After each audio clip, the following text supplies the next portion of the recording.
এইখিনিতে অলপমান বহি লওক আমি ক'ত যাম ভিক্ষা কৰিবলৈ ঘৰত একোৱেই নাই খাবলৈ কি পাওঁ অলপ সোমাই লওঁ আছে না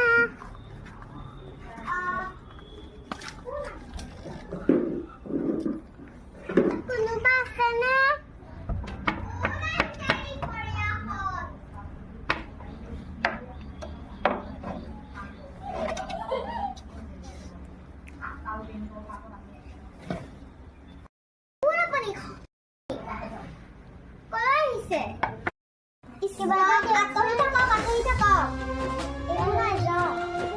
কিবা এটা চাওঁ ভিতৰত কি আছে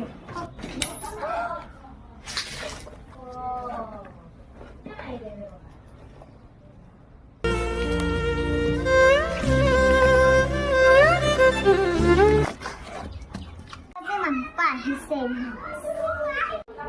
3 रुपये খালি ভিক্ষাৰী সোপা আহিছে আপোনালোকে যদি ভিডিঅ'টো চাই ভাল পালে লাইক কমেণ্ট শ্বেয়াৰ কৰি জনাব